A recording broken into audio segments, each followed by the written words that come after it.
Okay guys, so I'm doing a reaction video. Well, technically it's like a live stream, but I'm reacting to this video and giving my opinions because I feel like it's a pretty like debated topic.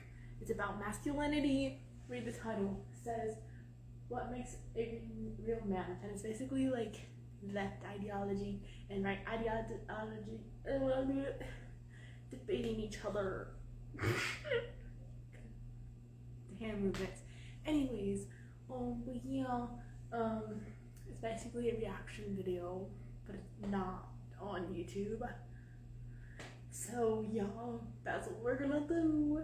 I don't know if anyone's gonna join, but like I'm gonna post it, and this video is an hour and 33 minutes, so I'm probably gonna skip through some parts of just like unnecessary arguing, because no one's gonna watch a freaking hour 30-minute long reel. Maybe an hour long reel, but not. Anyways.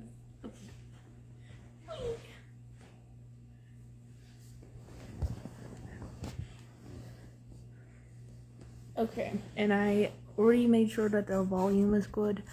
I try to see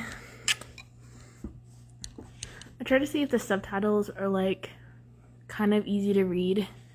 So yeah, we're gonna watch now. I hate men. Of course, absolutely. And so to the teacher, a lot of these ideas of what you think misandry is are just more misogynistic instincts and assumptions being exposed. Yeah, so now you're assuming that I'm misogynistic. I'm not assuming. No, I'm not assuming. That is not an assumption. I gave you a very You're demonstrating it right now. Really? Yeah, really. I hate that. That's literally the definition of misogynistic. Yeah, probably. I think we all are a little bit, some more than others. Yes.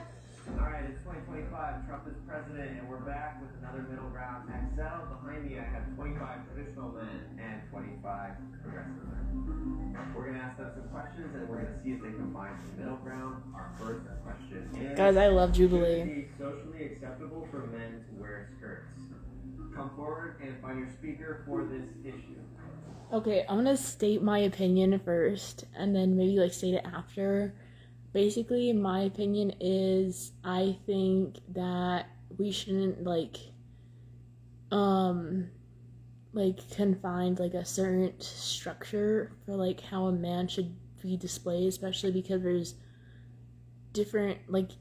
a difference between like a straight man and a gay man, and it's okay like for them to be feminine if they're like gay, or even a little touch in their feminine side if they're a man, like a straight man. I think it's okay.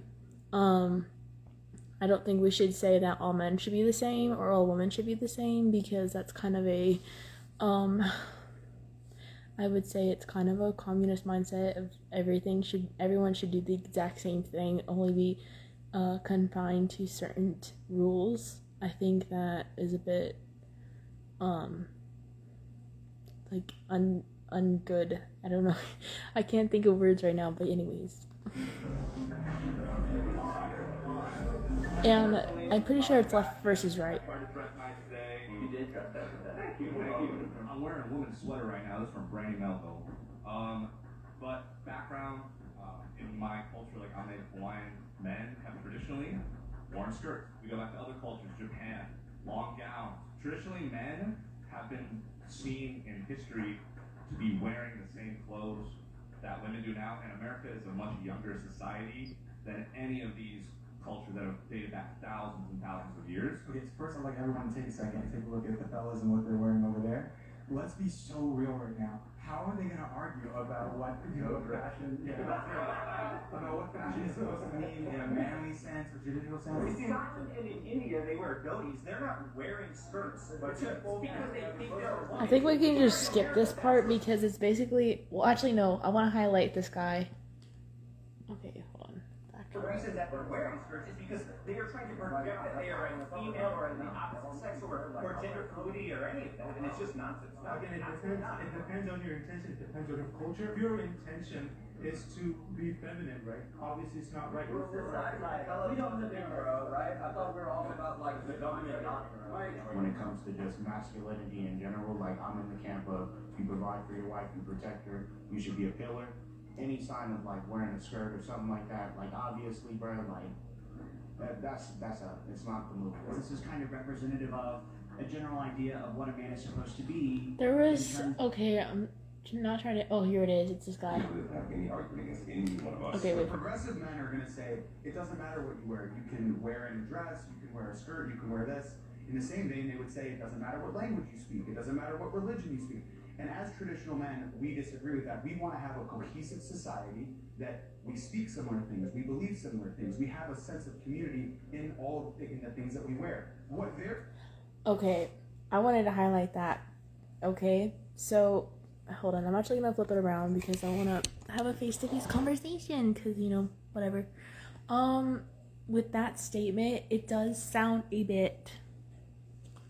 Why should we dress similar? Why should we like the same things similarly? Kind of a cohesive society means you have no freedom, which is what America, is based on. It's about freedom. So as soon as you limit what a person can wear or listen to or express, you're going against America's freedom. So I don't understand. I think he kind of made his side look bad because if you're saying that we all have to act the same in this society, then you're saying we have no freedom.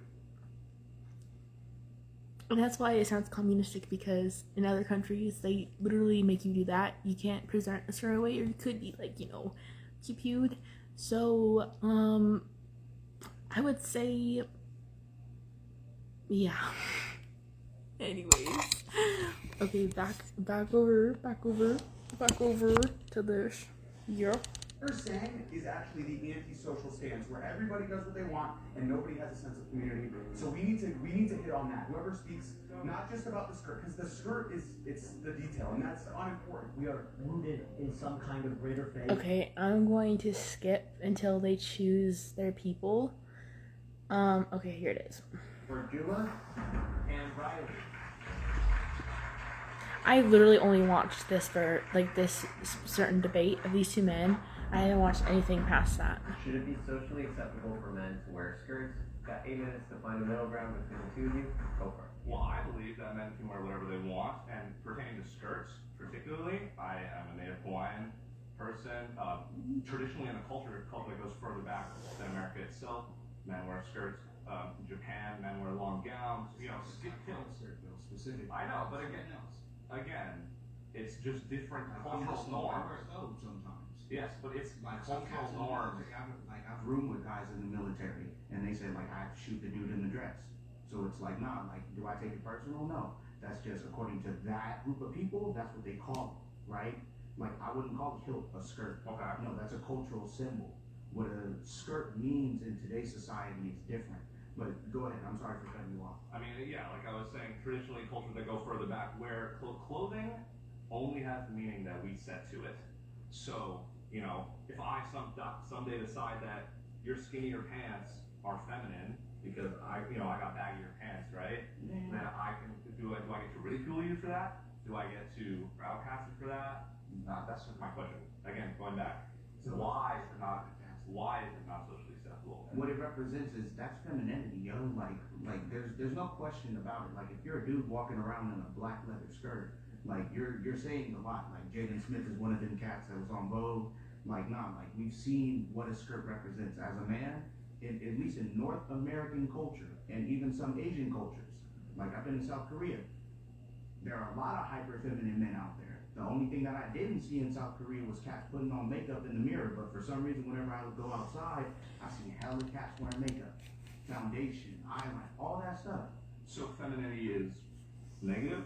And for men to express is it okay to express feminine things? What do you think about my nail polish? What do you think about my skinny blonde? I ain't rocking.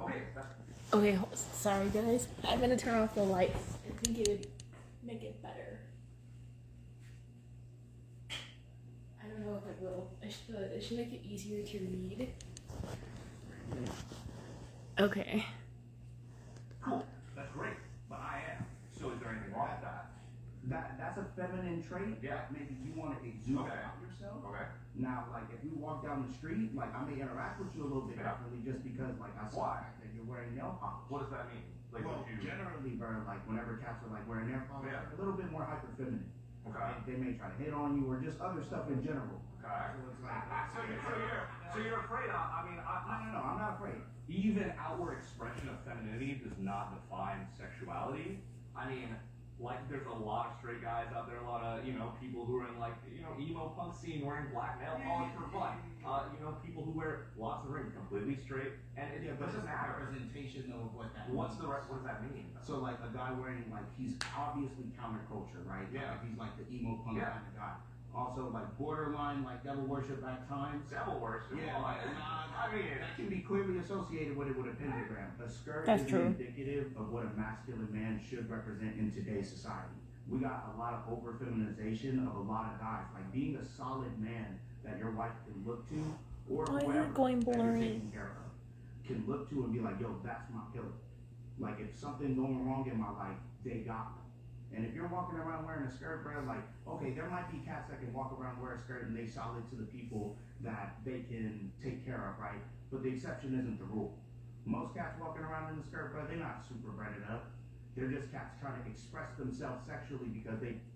Okay, I know I'm interrupting him, but basically I wanted to say that I don't think you should, like, limit someone's credibility of how they're gonna keep you, like, safe because they wear something that's a bit feminine, because it's not what they wear, it's how they act, or they're, like, I don't know, I'm gonna look into the light. I'm so dark. Anyways, it's not gonna really matter if you need to be saved by your partner. It doesn't matter what they wear. It just matters that they uphold their values of protecting you. And like, I don't understand his argument, guys. I've literally done debate for 2 years because of homeschool. So I kind of understand, like, actual debates, like the actual structure and stuff. And right now they're basically trying to, like, go into, like, defending and upholding their, like, first statement, or, like, their overall statement. And I mean, yeah, I can also go off track, but I don't know. We just have to, like, keep watching. Yeah. Yo, I'm weird. Just get used to it, though. Okay. Giving up on the financial part. I mean, I feel like a lot of people who express, like, Like, it's feminine traits, like, it's easier. Let's go from... yeah, I mean, I feel like a lot of people who express feminine traits, and have been, in the media for wearing skirts, Harry Styles is the biggest example. Do you think he's not breaded up? Do you think young? Oh, what's an ad? Okay, well, we're taking an ad. I wanted to see if this... Okay, my phone. Don't like that. Actually. Google Steam Tracksuit in incognito mode. Use DuckDuckGo. A real Does private that, browser. like, work better? I know it's, like, Comes with a really built-in bright. search engine like Google, but it's But now, ooh, see, that looks good. That looks like good quality. You just can't really see me. I'll probably have to pick my phone up for when I do my... Ew. I'm thug is not breaded up, like people like that. Yeah, but Okay, sorry. Basically, I was trying to say, I'm gonna have to turn the phone around whenever I want to them, like, my reaction, I guess. But he's basically saying that because you present feminine, you don't have, like, money. It's just expression.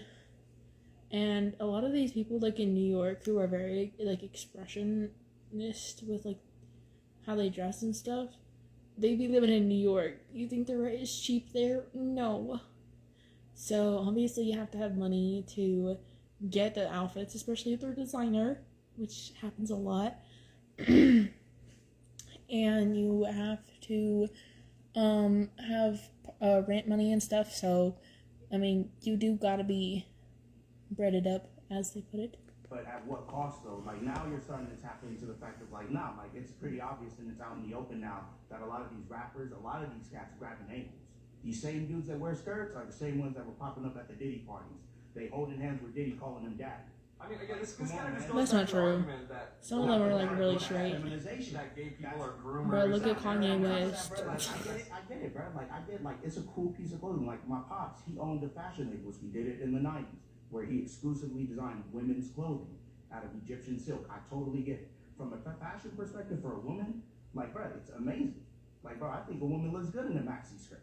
But I'm saying, I don't think a dude should be walking around rocking that. And I guess my question to you to dig deeper is, should this be, mandated? Should you, bully people who are wearing skirts? It shouldn't be open, common practice being taught to kids like, hey, bro, go to school wearing a skirt. Like, I'll tell you right now, like, the time me growing up in these stuff, when you go to school wearing a skirt, it's gonna be rough for you. I mean, I'm not going to Like, it's gonna disagree be with real. you on that, but we should break down that stigma of people having to be scared of what they That's choose fair. to That's wear. No, because if, like you said, I should be scared coming, to where you're saying wearing a skirt or feminine attire or accessories or anything like that. So should people have to fear for self-expression? So I'll explain to you this, right? Like, I was a shooting specialist at Banana Republic for almost 2 years, right?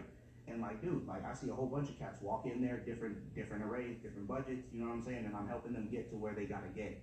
More than likely, man, like, the cats that I saw wearing skirts, man, those ain't the kind of guys that, like, the cat like me will want to rock with.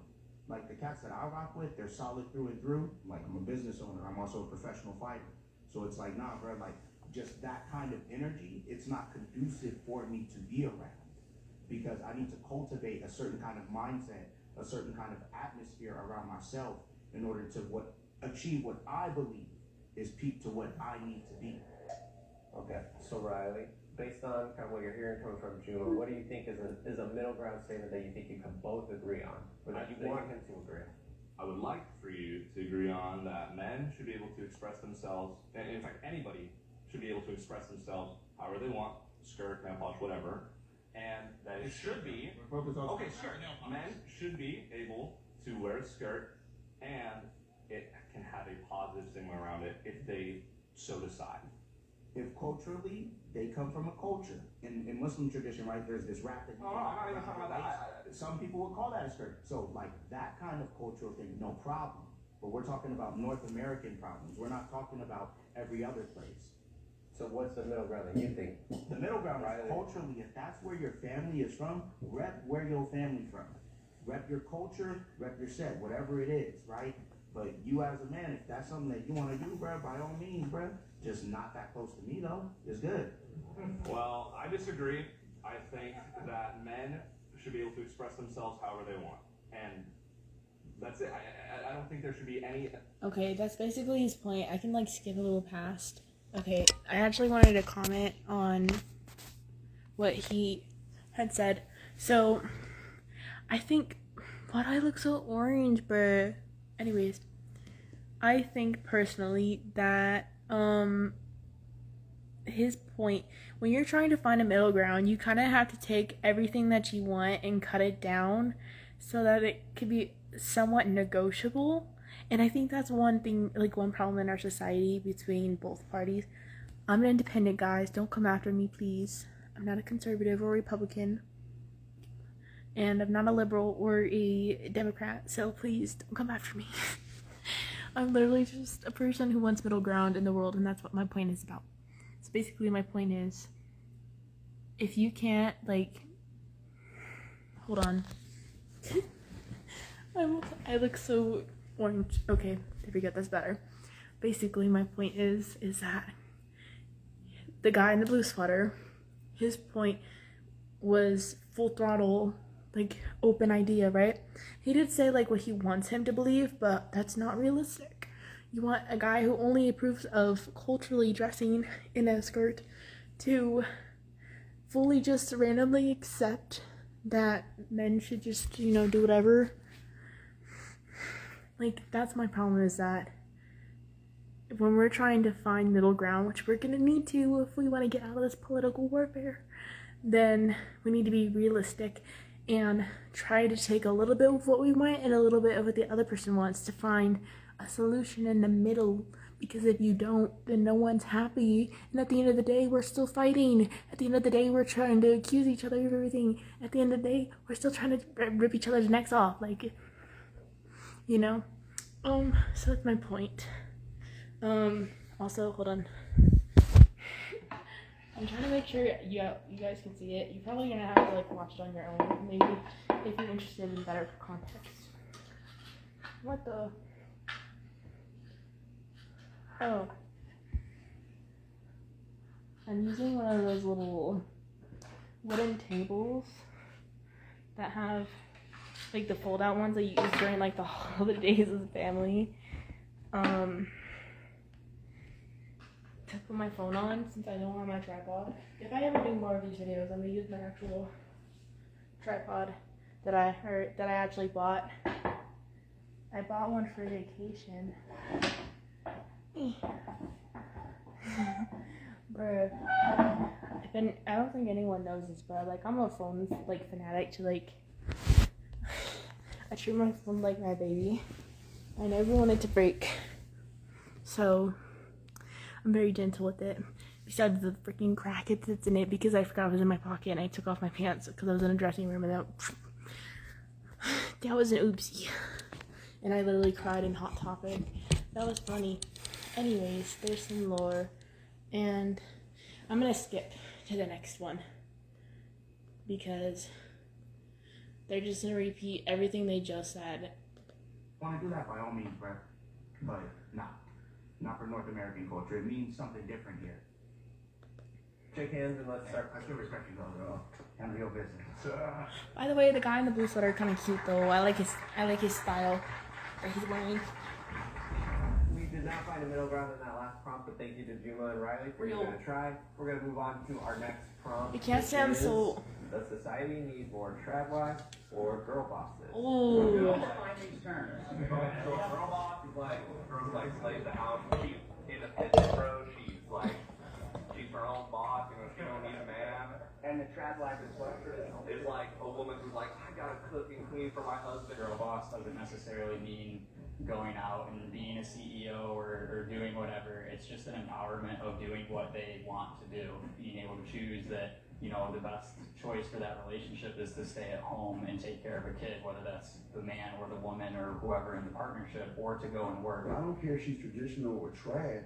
She got to follow my program and my rule as a man. And what I'm saying is, she can go and be a boss at the job, but when she comes home, she's gonna take that shirt or hat off, and she's gonna follow my lead and follow what I have to say. Because I'm the man. She's got my name. She's got my ring. She's under my rule. As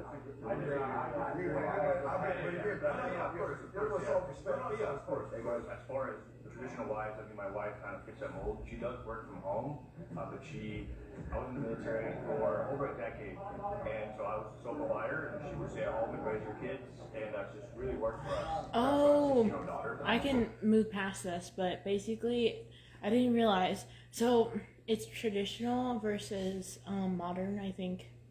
But traditional usually stands for Republican because our values are more traditional, and Democrats are more modern, like figuring out like how to solve modern problems and stuff. And Republicans are more like solving problems, but using like the founding fathers' way of solving it. But we can skip past this to save time, since I'm such a yapper. Okay. Alright, there we go. It's yours. Alright, both sides have chosen a speaker to debate this prompt. Let's bring forward Anthony. And I like his mustache.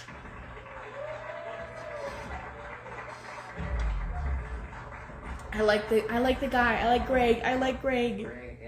He's wearing the Gru scarf, guys. Society need more trad wives. Look, it's a Gru scarf.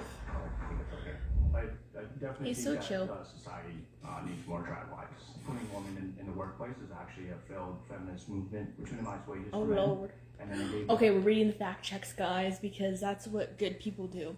From 1990 to 2020, men aged 40 to 59 experienced a decline in real median annual earnings, while earnings increasingly slightly for men aged 20 to 39. However, the Congressional Research Service cited a declining real minimum wage and decreasing unionization rates were slowing wage growth, not more women entering the workforce. Government free control over the children, right, through a public education system, and I think that's also why we have The first public school in America was started by Puritans well before the country founding.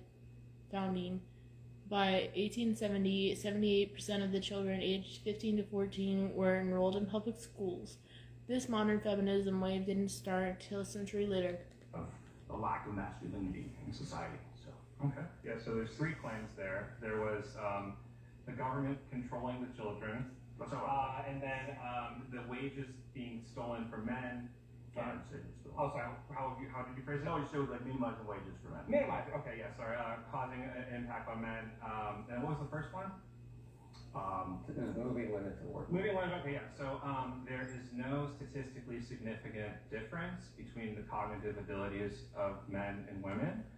Okay, pausing so I can read this. A Stanford medical professor found that men and women do not have different cognitive abilities, but that doesn't mean one sex is smarter than the other. Women have superior reading comprehension and writing ability, while men can better juggle items and working memory, among other differences.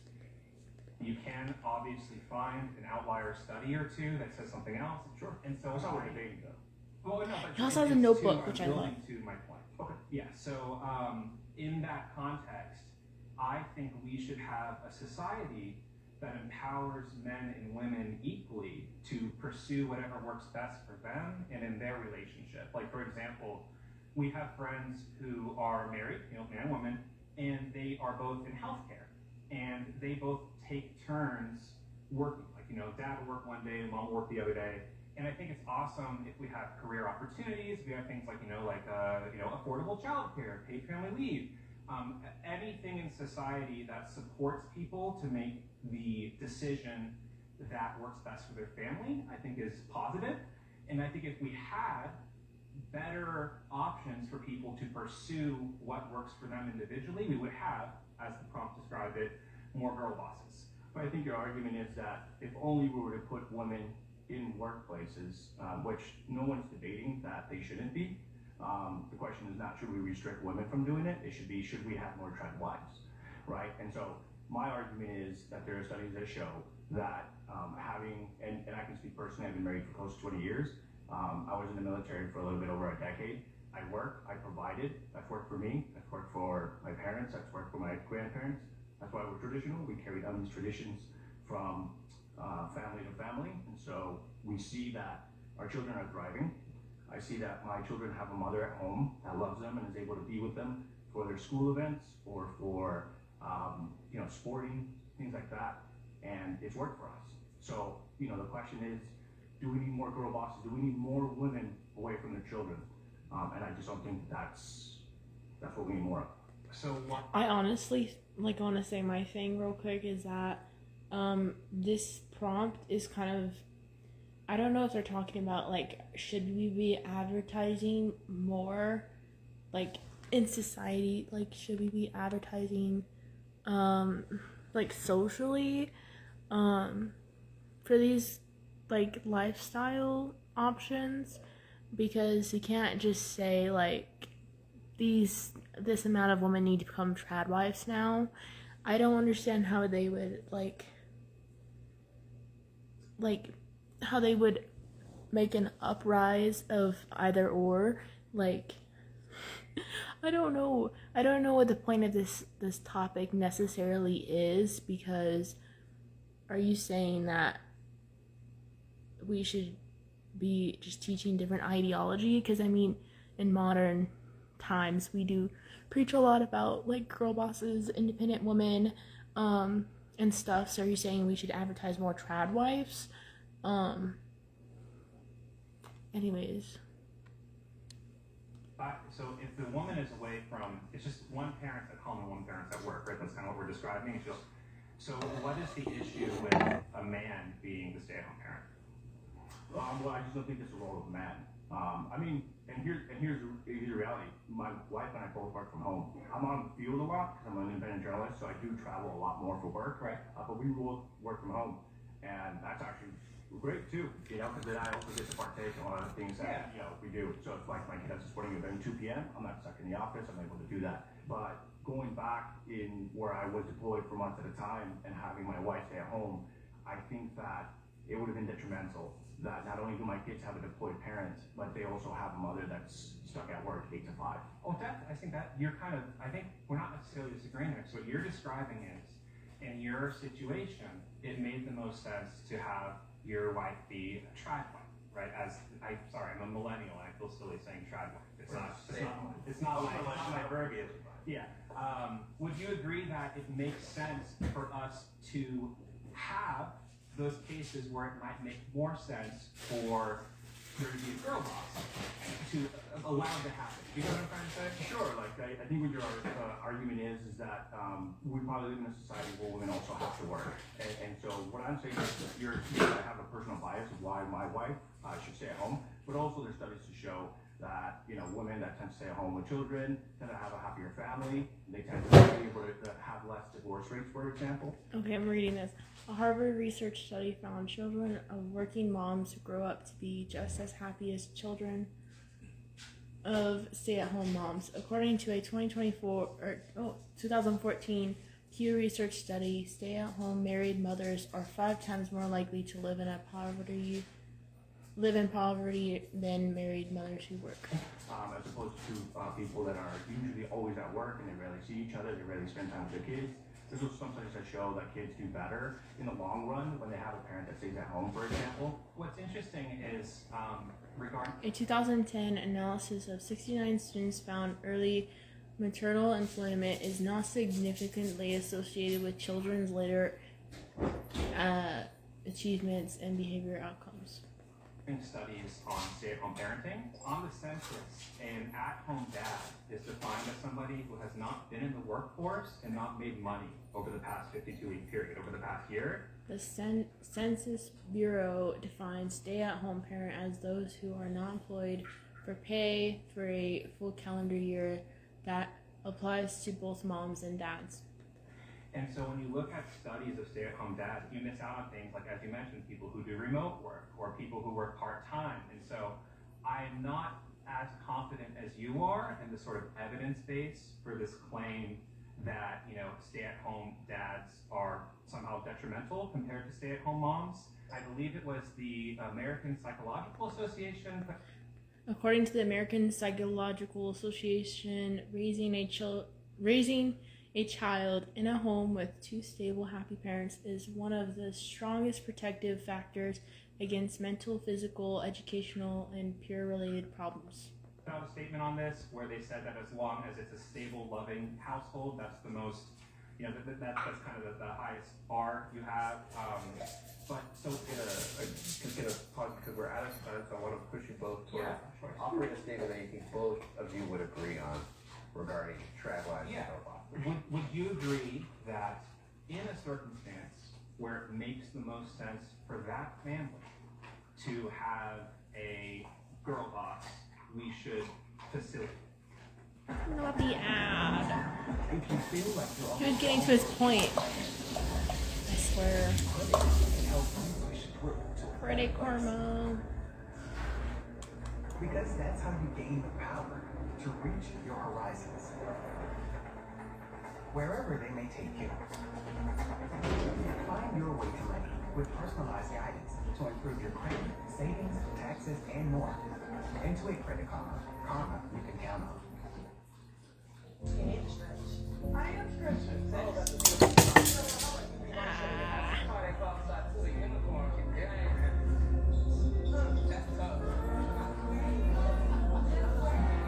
The lighting, bro. I developed some really positive relationships It's so with professors and bright. mentors who can Shine support bright me like that. in my career. We live in Georgia. Spaces that we can impact. There is something about the whimsy of florals, the charm of stripes. Let's see. Okay. Okay, let's get that. I don't agree with that just because what you're almost claiming is that the family can only be successful if the woman is a girl boss. Oh no, that's not what I meant to claim at all. I must have so I'm just trying to say, should we look at people as individuals and look at individual circumstances and then have people do what makes the most sense for their individual That's what I'm circumstances saying. instead of making these broad kind of gender-based prescriptions. Real. You are a woman, so you should do this. You are a man, or as you do in your own life. It sounds like your situation is not exactly a traditional situation because you are your personal circumstances, your personal strength. But also studies back that, right? So that's what I'm saying. That's divorce rates. I mean, if you want to get into like the intricacies, like, you know, a family that goes to a church every single week has a Okay, so according to the American Enterprise Institute, Americans who regularly attend church are 30% to 50% less likely to divorce. 50% less chance of getting divorced, right? So it's just a little, I guess, difficult to come to the realization of like, it's only if a girl boss was there, right? Because I think there is that question out there. Should we have more girl bosses? Not should we allow women to work, which is, well, part of lawful, way of doing things. So I guess I'm just kind of having a hard time with that middle ground. Yeah, what was your take? I think the conversation I've had with a lot of people, progressive men, is that they think that traditional men are just strictly against women working, period. And that's just not my view. I think that the rights are there. My wife works, right? But she works from home. And it doesn't really interrupt the household, you know? I think I have an idea. So what about we should make it easier for a family to have a girl boss if that works good for the family. Does that make sense? Or let's flip it and let's make society easier so that the male can work and provide for his family on just sole income without having to put two working parents and seeing their children off. You know what encompasses both of those? Sure. So what I'm hearing is that we both have different ideas about what works best for a family. So maybe a middle ground statement would be, we should structure society in terms of our policies, our safety nets, things like that. So whatever works best for a family is available to that family, whether that's a trad wife or a girl boss in the household. Let me let's empower families to do what's best. Yeah. It's a little soft. I think we need to address, like the role of women, which is what this prompt is saying. I'm hearing all 7 minutes of you just that I wasn't convinced of like why we need girl bosses, right? Right. But that's why we make individual decisions. I'm not convinced of anything about your life, but Sure. I think Even though studies show like it's better for the household. So my opinion is that we should trust two adult people to make a decision about what's That's very nuanced though. So it can mean anything, right? Oh, we should allow 2 parents to just do drugs all day because it's better for them. Okay. You know? So It's just too nuanced. What I would say is we can live in a society where I guess, girl bosses can thrive legally and trad wives can also thrive legally. I just think a girl boss can already thrive. It's harder for a woman to become a trad wife than it is for a woman in today's day and age. That's with true. their policies to become a girl boss. what is a version of it you would be able to agree with? That we need more trad wives.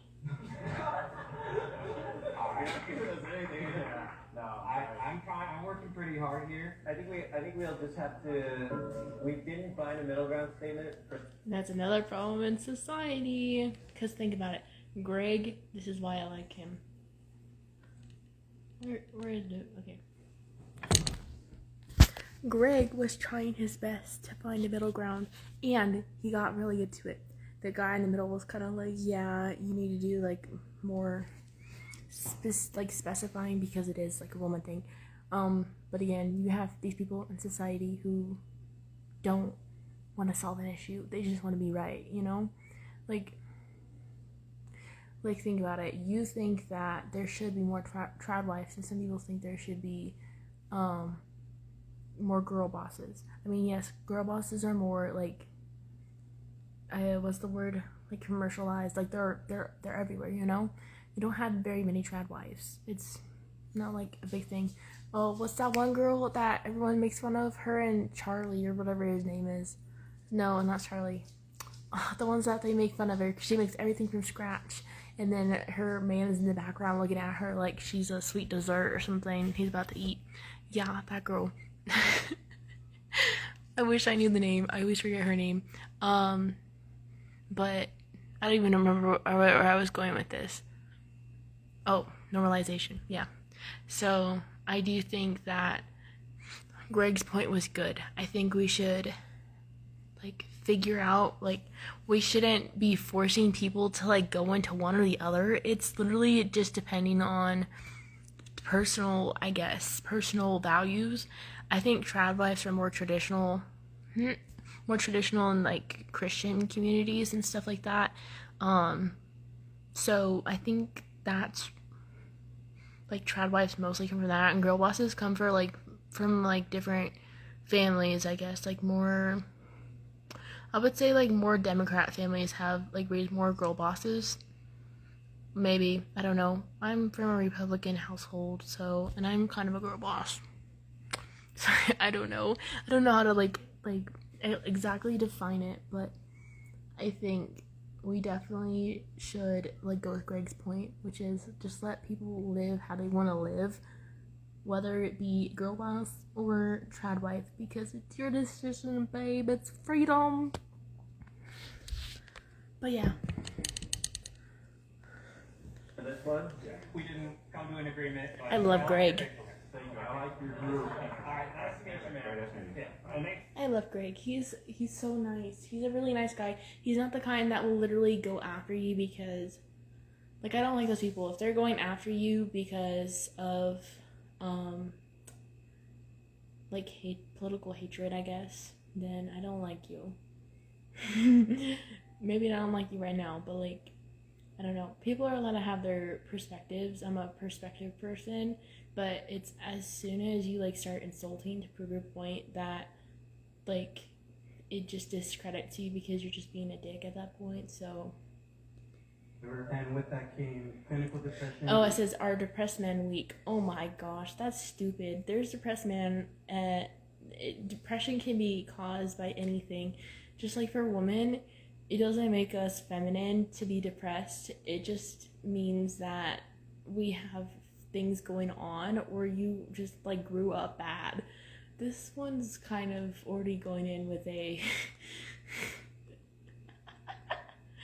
I'm sorry, this is just kind of stupid. This one's a bit stupid. Okay, let's see who they choose. Okay. So let's bring forward Alex and Oliver. Oh no. Okay, this is gonna be good. Alright, so the question is, are depressed men weak? I don't know if I like Oliver. See if you can come to a middle ground statement. You got 8 minutes. Go for it. I'll let you go. Okay, sure, yeah. So, I'm coming from the perspective that I don't think that depressed men are weak. I think that depression is something that needs to be taken very seriously, and I think that statements like depressed men are weak are exactly the kind of rhetoric that perpetuates the problem, that leads to people being stuck, including myself, experienced with depression, being stuck in this type of rut that you can't get out of. And the moment that I kind of acknowledged myself, what other people were telling me, but I was really oh my God, am I a weak man? Am I, somehow lacking in some sort of way? The moment I put that aside and just was no, depression is a mental illness. Once I, got past that and, got the help that I needed, it was really the moment that I started to emerge from that. So I think that type of statement is part of the problem and something that I want to Okay, but what you would say is staying in a state of depression, I would consider that weak, right? Depression in and of itself isn't weak, but when you label yourself as a depressed person, or you let that win you over, that is weakness. So I would disagree because I think it's important to define problems as what they are. We don't solve. Okay, hold on. I don't think I read the prompt right at first. I don't think it's a weakness because depression literally kicks in whenever it wants to. I honestly just think for some people, it just, if something traumatic happens, it doesn't make you weak for feeling that emotion that you're processing. Especially if you lost a parent or a sibling or a really close friend and you get depressed, that doesn't make you weak. It just means you're mourning. If you witness someone get really hurt, it could also be very traumatizing and make you depressed. You could just have experienced really bad shame from someone in your life, and that can make you depressed because it makes you like double think who you are. And that's not weakness, that's just you being human, because we are all given emotion. Why aren't we allowed to express it? Or why are we labeled weak because we're expressing the feelings that were literally built into us? No matter how you think life started, I'm still trying to figure that out, like religiously, but no matter how you think about it, like religiously, we still have the ability to feel emotions. So why are we labeled weak for feeling it? That's just my idea on what the topic is. Cancer by not calling it cancer. We acknowledge that a problem exists, and how we respond to that is very important. But I don't think saying we shouldn't call people depressed because then they'll know that they're depressed or that they'll rot in that sort of state. No, but I'm saying like labeling yourself as a depressed person, like saying that is part of my identity. If you, an athlete, is injured in that second, I think he's weaker than he normally is. That doesn't mean he's weak overall, but in that second, yeah. Is it weak to say that he's injured? Is it weak for him to claim, I am currently injured, I want to get better, but I'm currently injured? No, but Okay. he's weaker. For sure, people are definitely in the weaker head states, but I think, and maybe I'm putting these like prescriptions onto this idea that aren't correct. So when I hear the claim, men who are depressed are weak, I think of, oh, they're less manly. They need to get over it. They need to power through and grit. And it's I've heard this from someone who was over there from your side. It's a weak mindset. It's a choice type of thing, and I reject that because it is a clinical diagnosis that people receive when they're depressed. We all go through states of depression. I think no one here would argue that you're never going to be in a state of depression, right? Things happen where you do feel depressed. There's depression, and there's people who describe themselves as being depressed. I think it's important to separate those two. That's true.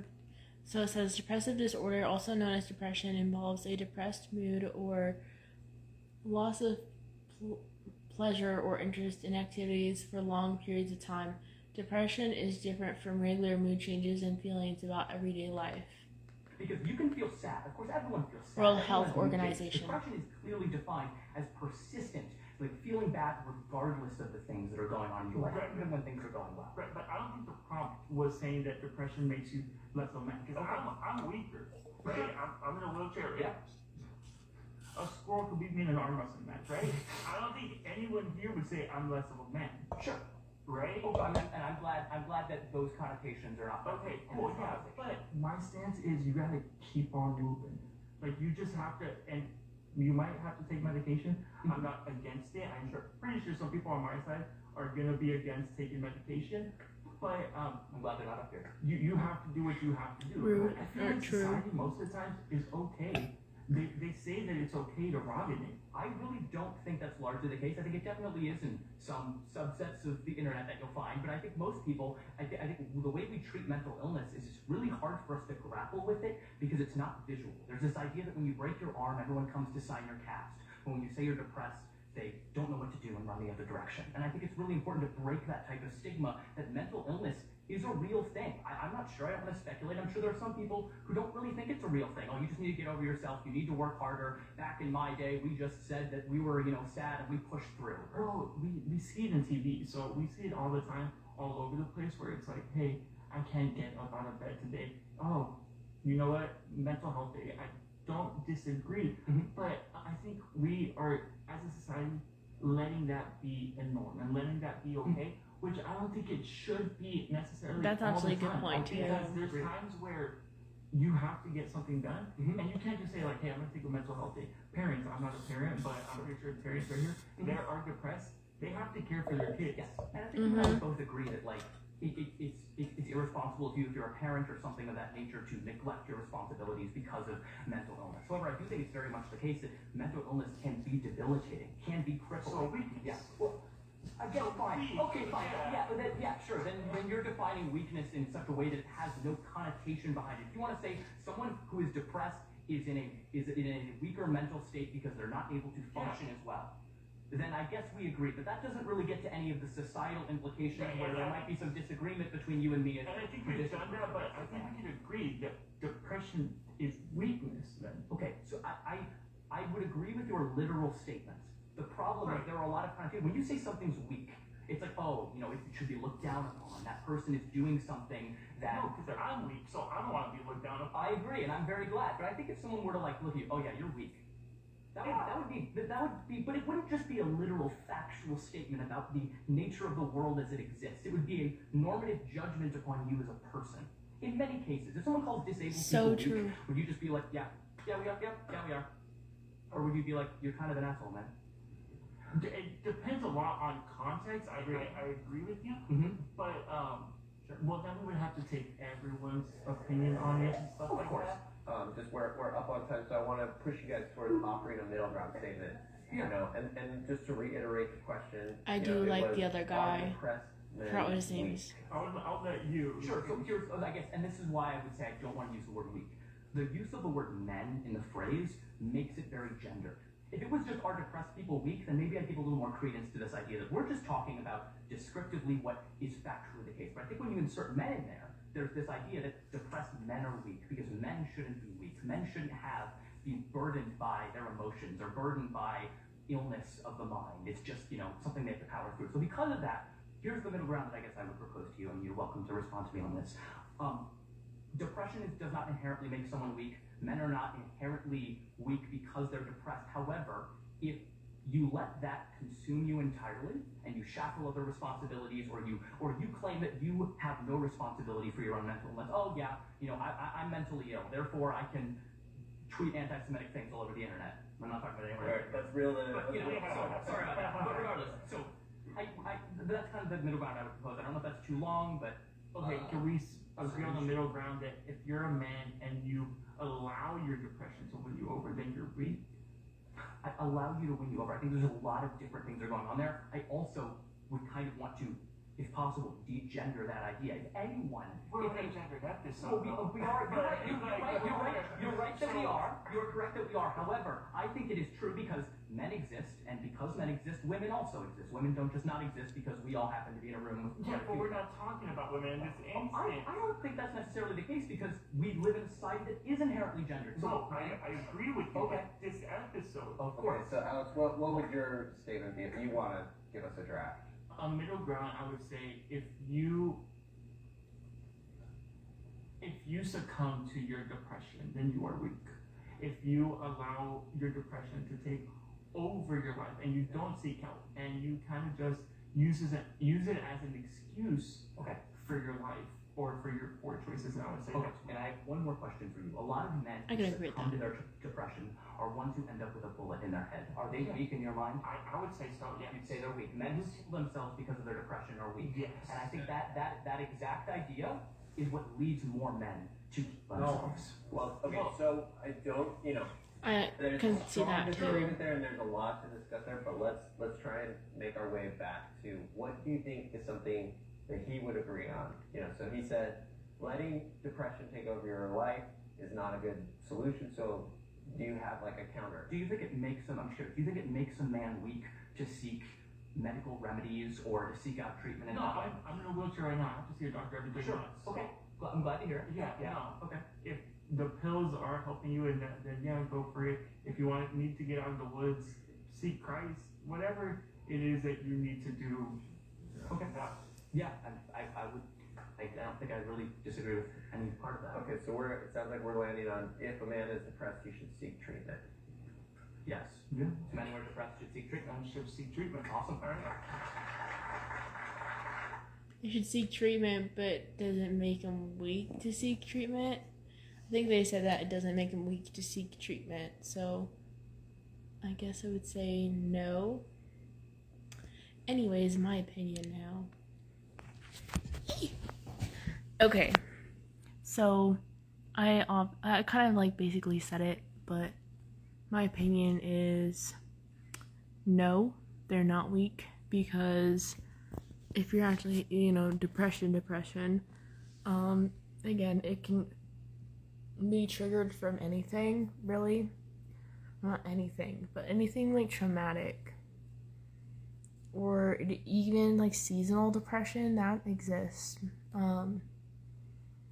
And yes, if you continue to make excuses because you just don't want to do anything, and you decide, you know, like, because you're going through it not to do anything productive with your life, then yeah, I would say that's weak. But for anyone, really, because, you know, you shouldn't also gender it. I do agree with him with that too, because depression affects everyone, and maybe women are a bit weaker, like, because they're more emotional, but I mean, men, like, can be emotional too, so I don't know. I just think, you know, if you like continuously like lay in bed every day, let's say you've been depressed and you've just been laying in bed for like 3 days, like bed rotting, then you're weak. You know, if you get out of bed and you make yourself do stuff, you make yourself productive, you try your best like to get rid of the depression, to take control of your own emotions, then I think you are strong. Okay, next prompt. What time is it? It's 10:34. Okay. Also, guys, feel free to comment in the reel your favorite part, or if you disagree with me, I would love to hear your perspective. I'm a perspective girly. I love listening to other people's perspectives because I think it's art. And that's also why I love watching these debates. It gives you a different like outlook on something you may have like never thought of. It's really important to listen to what other people have to say, especially if you don't necessarily agree with them, because they could say something that maybe like opens your mind up wider. Like if you should always like try to be like broadening I can't say English, broadening your perspective so that you're being like accurate and not just staying in your own bubble and being comfortable. So yeah, I would love to go on one of these. Let's see what the next one is. Thank you to Alex and Oliver. We did Oliver. put the middle ground statement for that last I like prompt. Oliver. Moving on to our next prompt. Should men spend their time watching porn? Alright. Oh my gosh, this one's gonna be so good. No, I don't think men should. I mean, I guess it's fine once in a while, but honestly, it ruins your mindset of like a woman physically, and it's also just, it ruins your sex drive, really. It literally ruins your sex drive, and I don't think men should like go without it though completely, because, you know, I don't want men to become, you know, like seeking like physical woman, like physically going up to a woman and like sexually assaulting her because he hasn't been able to get his sexual emotions out. I think that would be a dangerous world to live in if we like totally erase porn all at once. I don't know if that's possible, but like if we decided to ban like all porn websites, that could drive a lot of men like into like sexual assault, so like sexually mad. But yeah, let's see what they say. After the ad. Not sponsored. Okay, dance break. Your time is now. So get out there, see the world, eat it up, make new friends, fuel your day, and spark someone else's. Because time doesn't wait, so adventure on your terms. 18 to 30-somethings by G Adventures. Okay. I have no clue what I looked like. I probably looked goofy as hell, but Google still tracks you in incognito mode. Use DuckDuckGo. a real private browser. So let's bring forward Ben. We're halfway there. Oh, Ben and John. Hi, Ben. What's up? Please go ahead, because I have a feeling that you know where we all stand on this one. So I don't think anyone should be watching pornography. Yeah, look, I don't think you should mandate what people are watching. That said, if it is two individuals that are both consenting, that are well paid, that feel completely comfortable participating in the filming of sex in exchange for money, then please have at it. As long as it falls under the definition of pornography as set by the Supreme Court of the United States by definition. Okay, John is referring to Justice Potter Stewart's description of pornography from the 1964 Jubilees versus Ohio decision. Quote, I know it when I see it, end quote. The real standard is the Miller test created by Scottis in 1973, which created a 3-point test for determining obscenity. There we go, obscenity. It is, by the way, something that you see and know that it is porn. So if we're saying that, yes, porn should exist, I don't think you should watch it because it is incredibly bad for you, in the same way that you really shouldn't drink alcohol, or you shouldn't smoke pot, or you shouldn't smoke cigarettes, or you shouldn't eat fried food. All of those things are also very bad for you, both on a cognitive level and also spiritually. Oh my So God. I think Okay. you're agreeing with me, ultimately. That was You're a saying bit men rude. shouldn't be spending their time watching porn. Absolutely. But you don't think that it should be illegal, right? No, we have the First Amendment. And while I might think that maybe it should be, right, that's not what I'm going to argue here. I'll argue that porn is destructive to men and women. It's destructive to anybody involved in the sphere. What other things could be doing as a man? Hang on. Okay, great. What other things could you be doing as a man that porn takes away from? You could be working. You could be taking care of your kids. I think every man's goal should be to create a productive relationship with his wife so that he can have a productive relationship with What his if he children. doesn't have a safe wife? Family unit. Porn completely gets in the way of all of that. I completely agree. Porn does get in the way of interpersonal relationships. That's it. Just to call you, not to be a prick, but I'm going to be a prick. You said porn is harmful to everyone involved. How is porn? I mean the people involved in the actual action of either doing the sex or the watching. So you're against sex for bets? Yeah. Totally, that should be illegal. Sure. You're against the filming of it, all that sort of stuff. You're against. Yeah, I mean, look at what So it does. you're against the Supreme Court's interpretation of the First Amendment, just to be clear. That's correct. Well, I'm against certain types of speech. I mean, the Supreme Court also said you can't say certain things. But the Supreme Court has actually weighed in on this issue, and the Supreme Court says porn is a legitimate expression of speech. Partake in it whether or not you want to. Hey, the Supreme Court gets stuff wrong all the time, doesn't it? Completely. There was a time when they said, hey, black people are not very important, right? Totally. And so we can agree that they're not always right. I think you and I can agree that porn's not the kind of thing that people should be spending their time in. I completely agree. Millions and millions of men are spending their time in it, and we see what happens from it. It creates an economy where women are being exploited, right? In certain cases, yes. I mean, if you can make money from it, okay, cool. But you know how many women are like, well, I understand, but let me just OnlyFans, so I might as well do it. They don't want to be doing it most of the time. I agree. Some of the people involved in OnlyFans do not want to participate. Let's use the example of Andrew Tate and all of his webcam girls. Those webcam girls were not participating for their will. They were captured in some way. They were ensnared by the lover boy model. So that type of porn, very, very bad. But someone in their bedroom, as a consenting adult, selling images of themselves, is totally fine and it's protected under the First Amendment. But again, brother, I don't understand what your point is. You're going, porn is stopping us hanging out with our wives. That is a fault of the man not turning the computer off and going and spending time with his wife because he's addicted. I would agree it's a fault of the man as well, but a man can engage in something wrong while it being his fault to engage in that, but also the thing he does was wrong. I want to, if you're comfortable, like, do any of you want to speak from personal experience if it's informed your views on porn? Yeah, I mean, again, I think most men have had experience with porn, right? And it's not something that you're gonna. Approximately 69% of American men watch porn. Wow, each year, according to addictionhelp.com. That's actually crazy. I have a feeling like a lot of them are teenage boys, to be honest.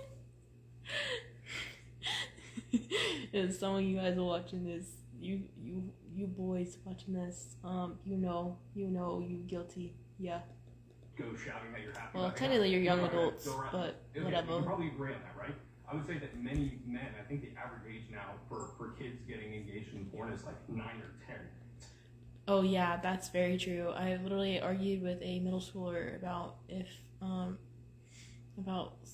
sexual things because he was shouting it out at me because he was saying stupid stuff and I called him out, and he started saying stuff about me having a weird vagina or something, and I was like, you're a child, why are you talking about that stuff? Yeah, it's definitely bad. It's very bad. According to the Institute for Family Studies, 93% of boys and 63% of girls report to be exposed to internet pornography before they turn 18. The average age of first exposure is 12 years old. Ooh. Extremely young, right? They get hooked at that young age, and then all of a sudden it blows up. I've had experiences in relationships when I watched porn. I've had experiences in relationships where I haven't. And I'm married now, and I don't do that anymore, and it's dramatically. What about the men who are not married? And my wife, right? I completely agree with you that it's better when you're not doing it. What about when they're lonely? When you're not doing it than when you are watching porn. It's better for you because of all of those, the false perception of reality that porn offers is very unhealthy to human beings. You would agree. And I would completely also agree, by the way, that it's hard. Yeah. Okay.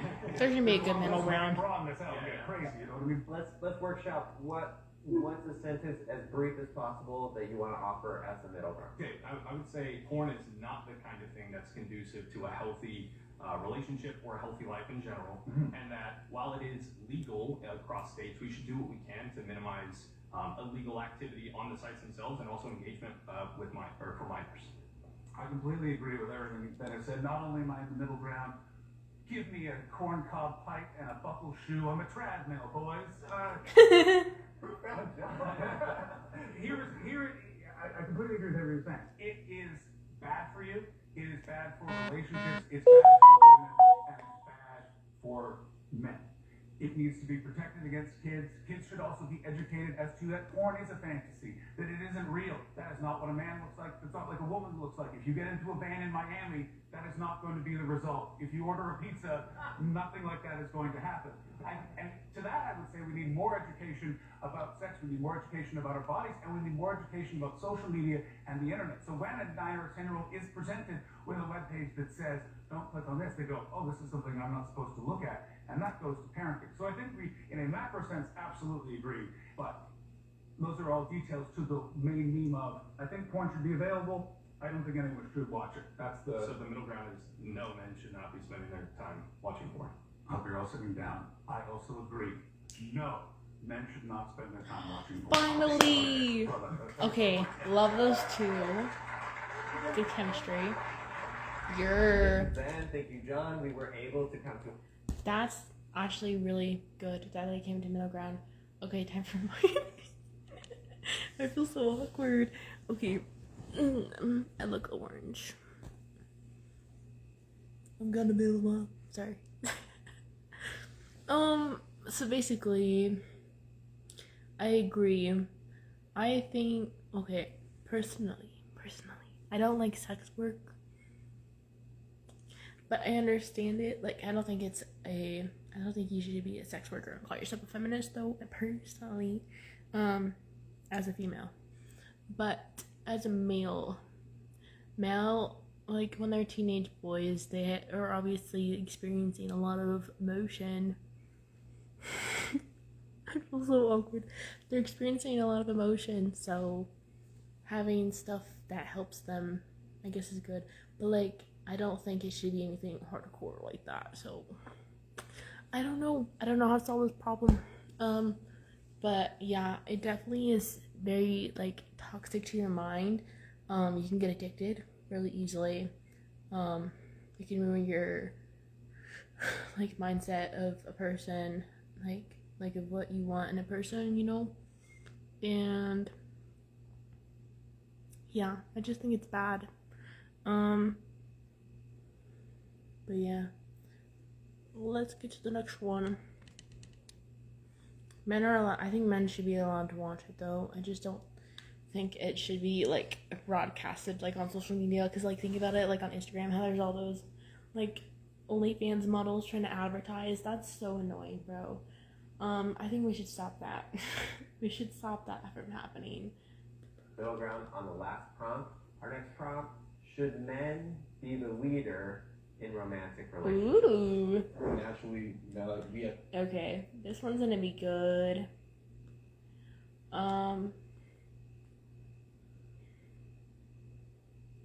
don't think there should be any leader. I think it's a shared job. A relationship takes two people, not one, so. But that's just me. Okay, they are yapping a lot trying to find whoever this is. Oh, okay. Oh, me now, I'm 6 feet. Sorry. Oh, an ad. You know what time it is. Hold on, I'm gonna get some water. Feel held back by the weight of navigating financial decisions. We can give you the tools to help you break free from what's slowing you down. Credit Karma Interpretive gives you dancing. personalized guidance to improve your credit, Avatar. savings, taxes, Clear and more, vendor. so you can find your way to money. Into a Credit Karma, karma you can count on. Checking the phone.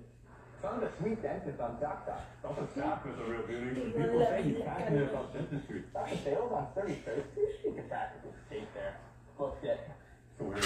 I was really in love with that dance when it came out, and I still am. Bruh, this charger is really pissing me off. I'm about to have a bitch fit. Ingredients for life's most sensitive skin. Okay. Back at it. 4, 5, 6. Alright, I think we have. Go.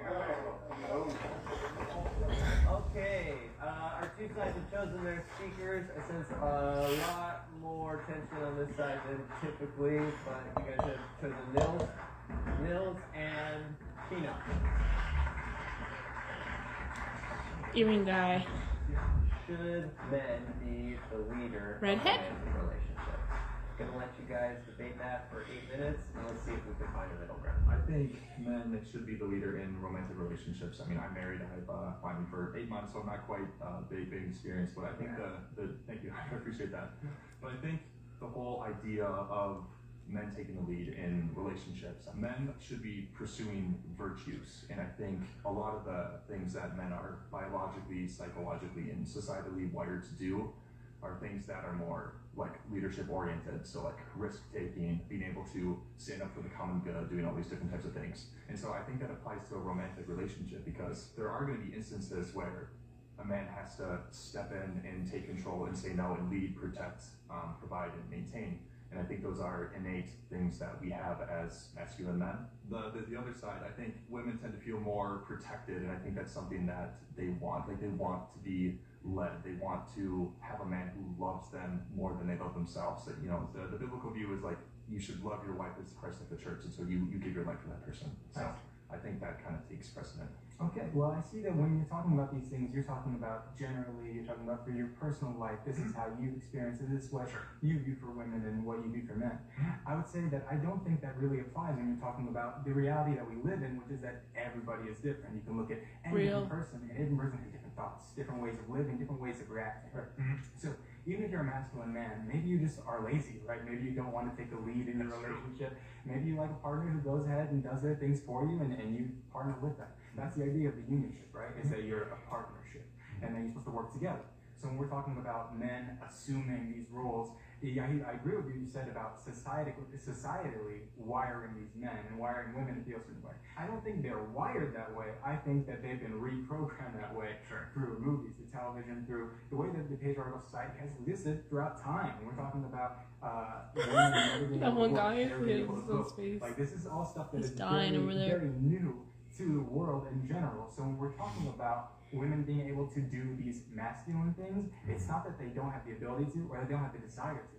It's that they've never had the opportunity before, and we're trying to get there. We're trying to slowly, maturely progress, so that way men and women have equal opportunities to do whatever they want. Not be handed a Barbie, and not be handed a G.I. Joe, but when you're a child, be able to grab whatever toy you want and have fun and live your life that exact same way as you get older. Sure. Yeah. So I brought up the points of being, psychologically wired, biologically wired, and you completely disregarded those two and went straight to the sociological. There are studies that show that men, we just actually have more testosterone. That's just the way it is. Okay, it says according to NIH, after puberty, men produce 20 times more testosterone than women. According to NIH, while gender is a hierarchical,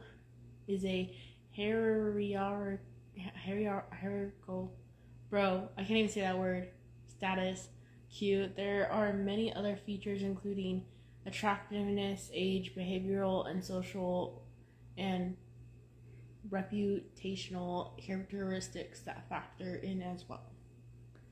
Logically, where we are just more wired to be in a hierarchical situations, and that requires leadership, because the person at the top is the one making the decisions. I'll put it this way: I think men have a strong, soft side, and I think women have a soft, strong side. And what I mean by that is men are supposed to take these things of leadership, but we're also supposed to have empathy. We're also supposed to, I would probably disagree with some of these guys about like men not being able to like, share their emotions. I know it is virtuous to show courage, but a deficiency in courage would be something like you're a coward.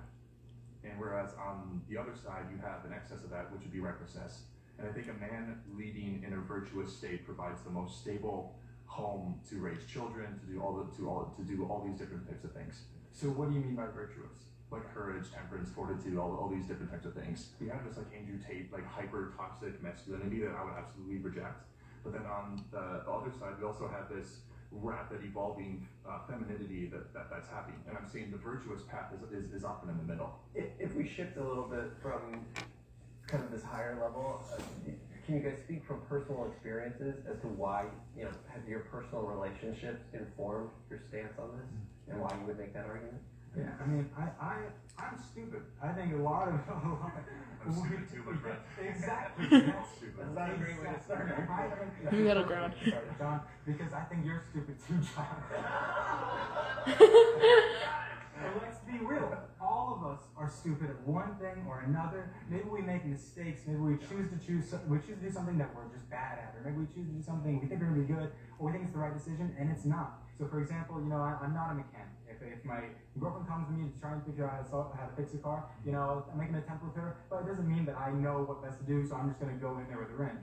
The idea is that we try and figure out the best solution together, right? Sure. We're trying to make sure that we're doing the best things together. It's not that simple as just, I lead because I, have a thing. Sure. From personal experience, the idea of working together and being a partnership is an incredibly important thing.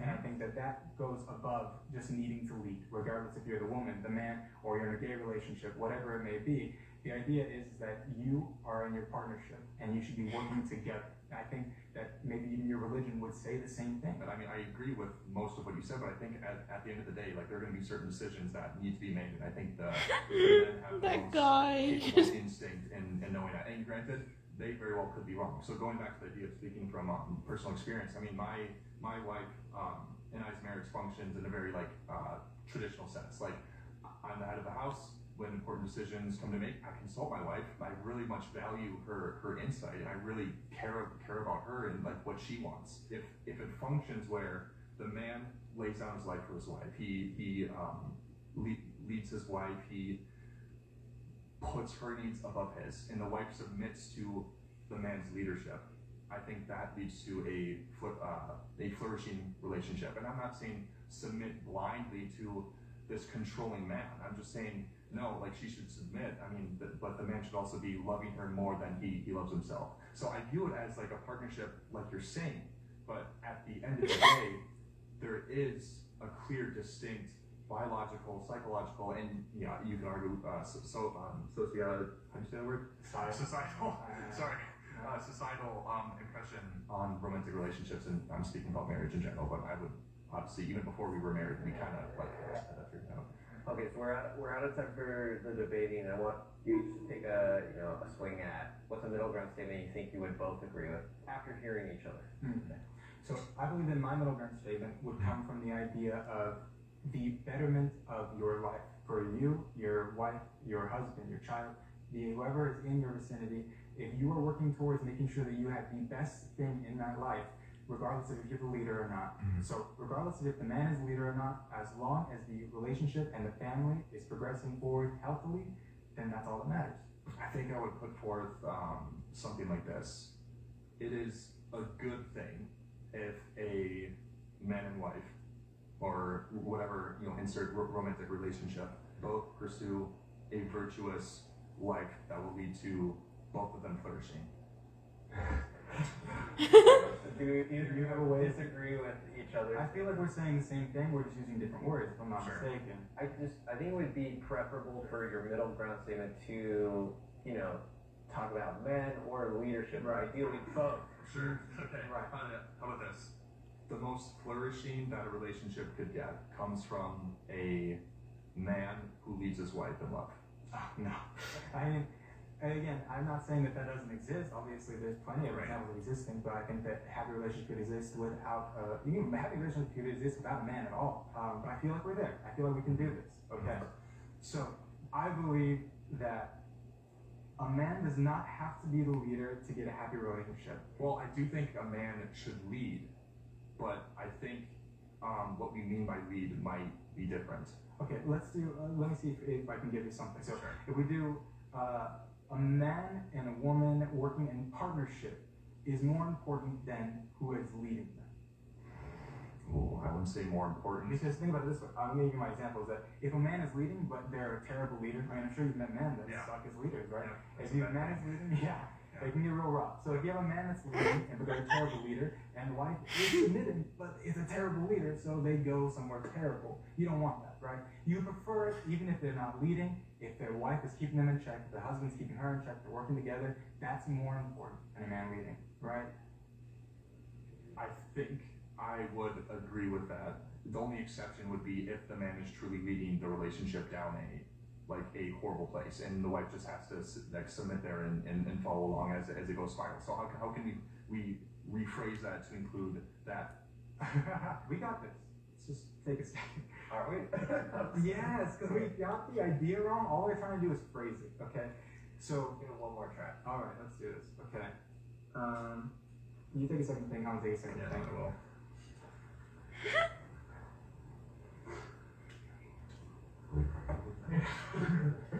What about the man should be the leader if that makes sense for the Every single prompt is making the other person concede on their point. And so I feel like we spent like 15 minutes on each prompt trying to reach a middle ground, and we said we don't need to reach a middle ground, but necessarily to reach a middle ground on these things, it would need for one of them to concede the point. No, I know. I think I agree with you. I don't think we're gonna get past this one. If I have to give the point that in some certain relationships, if a man isn't doing his job, like I can see that it might be okay for a woman to step into that role, at least for a time. Yeah. So I get what you mean. I think you think about it more broadly, but we're talking about the man has failed. Mm-hmm. It's good for the woman to step up. Mm-hmm. So I think that we're good with that. Yeah? Sure, yeah. All right, let's do it. So if a man is failing in his leadership role, then a woman should be able to step up. Yeah, I agree with that. The woman should be able to step up if her man is failing as a leader. All right. All right. Appreciate you, man. Appreciate you, man. It's been a pleasure.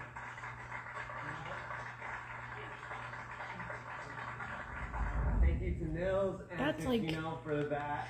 I actually kind of liked the ending to that. Well, the guy in the crowd that was like yelling was saying that someone has to someone has to give in to the other person basically in order to do that. No, you just take your perspective at a lighter dose. Same with the other person. That's how you make a little middle ground. Is you're not getting what you want in full, but you're getting a little bit of what you want, and the other person's getting a little bit of what they want, so everyone wins. Maybe not in the way you want to, but that's not realistic. But again, okay. See, that was a short and sweet little wrap up. Very strange, but miraculous middle ground.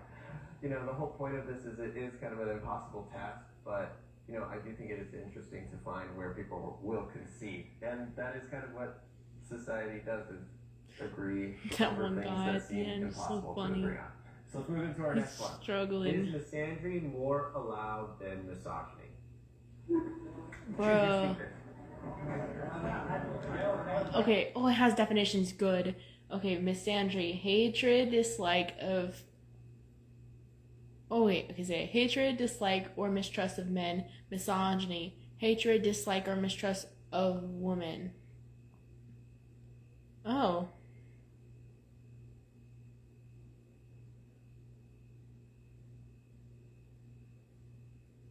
Okay. I just think with the prompt saying that it's more permissible. I do feel like, I do think men are more disrespected, to be honest, in society because of the more extreme feminism. Feminism was never started to hate men. It was started to show men a different show them a different option so that we can become a like equal sex with them.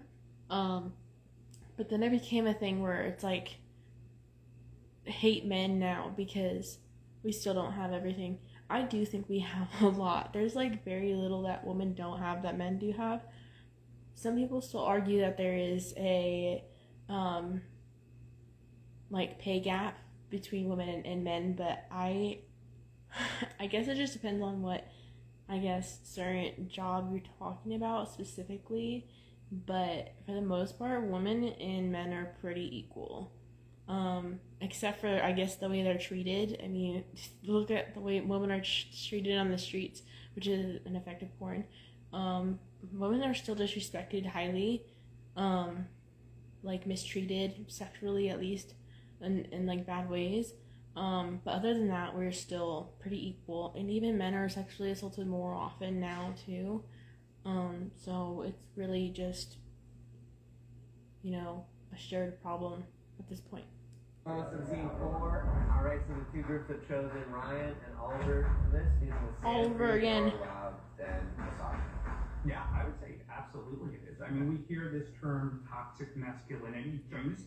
Have we ever heard the term toxic femininity? No, we don't. But there are some women that have behaviors that I would say are toxic. We were talking earlier about false rape accusations. Yeah, that does. National Sexual Violence Resource Center found the rate of false reporting to be 2 to 10%. Happen, and that would be a toxic trait coming from them. And it's just a lot of the plights of men are often just discounted because they're men. We are told inherently that who we are is toxic by that term toxic masculinity in and of itself. So I would disagree a little bit. I think first it's really important when we're having a conversation about masculinity at all to define what we mean by masculinity. So I think a lot of the times when people are attacking toxic masculinity, as a man, I don't view it as an attack on me because they, in my view, are attacking traits such as like over-aggression. These traits such as suppressing your emotions to the point at which you can't function, or to the point at which like you are not able to communicate with your partner in a healthy manner.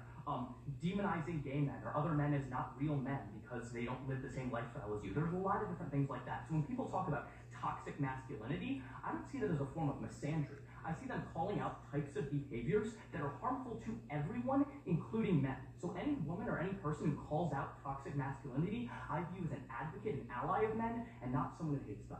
But why? Oh, you got Clover. So he's basically saying, Smartest point of sale system. Create your own. Like, you're pointing it out to help them, to help benefit them, but at the same time, it's always done in an attacking Why way. not just call out the negative behavior itself? Because there is a type of behavior that is exemplified and takes it to an unhealthy level. You should not become like never talk about your emotions so much so that you become a raging mess and take out your aggression on people violently. That's not good, and that is a form of. I don't even know if it would really be a full form of masculinity. It's a perversion of masculinity. Toxic masculinity, as I talked about earlier, it leads men to literally kill themselves if they think they can't talk about their emotions in such a way that is healthy. So I think that's actually really helpful to men in that regard. I don't think so. I think too that just aggression in general. You said that like it's a bad thing. I actually think aggression can be. I said over-aggression. I think in certain contexts, competitiveness, great.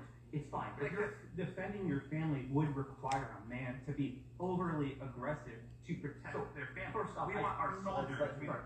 We want our soldiers. We want people that are fighting in UFC to be overly aggressive. Those are things that we identify as good, and even women show preference to it. But the question, going back to the question, is normalization of hatred for men more prevalent than for women? And I would say yes, overwhelmingly yes. So where do you see the hatred of men primarily? I'm just curious. Well, I see it in women's marches, and I see it in general conversation when women are like, I don't need a man. I don't need a man? Yeah. Okay, so I'm curious. If a man were to say, I don't really need a woman, I'm happy living my life the way I am, I enjoy my career, I enjoy where I'm at, I'm just not really in a position where I need a woman. Would he be hating women by making that type of statement? Do they hate women? Yeah, would you say they hate women? That's not celebrated, though. That's not something that's... No, but that's not what I said, though. I said, is that an example of hating women? Is that an example of hating women? If you said an example of hating men, is saying I don't need a man. Yeah, but they're doing it in a way to put down men. They're doing it because they view the patriarchal structure of society as being an inherently bad thing. Why? So wait a second.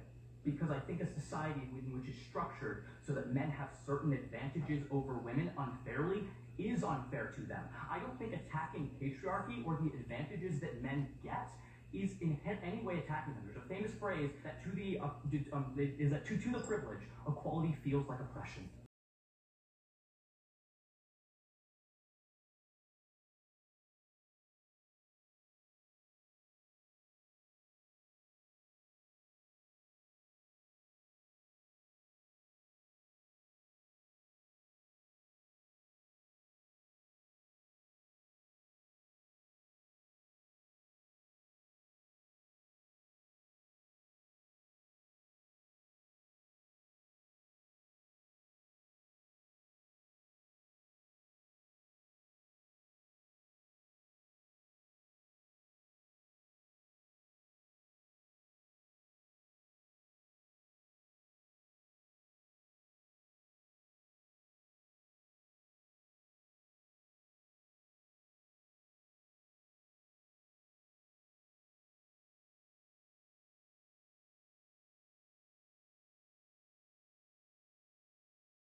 everywhere and and rejecting his child for something that they can't control, and it's hard for me to see how he would be in the top 1,000 of anybody's list.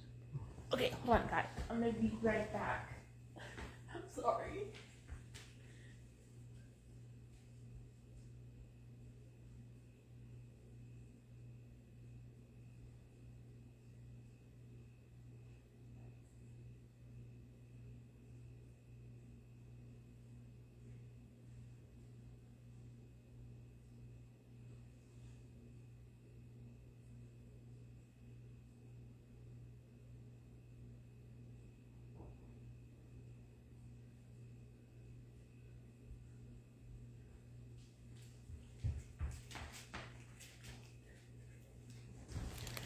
I grabbed a snack. A snack.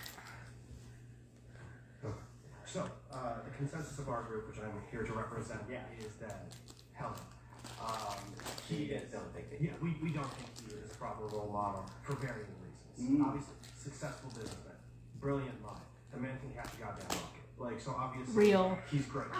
But at the same time, you know, he's with Trump right now.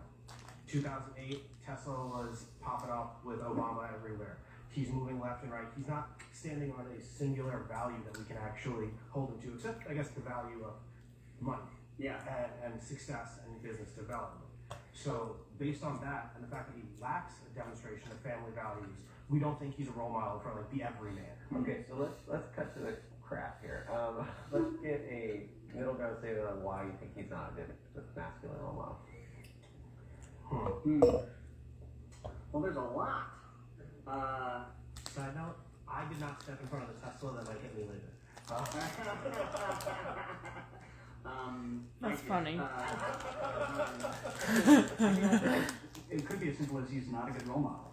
So I would say that Elon Musk, albeit a great man that will be remembered in history for significant accomplishments in business and science, does not represent a proper masculine role model, as he has put himself in an imbalanced way to achieve those successes, and he does not demonstrate the spirituality, the family values, or the social values to be a good role model.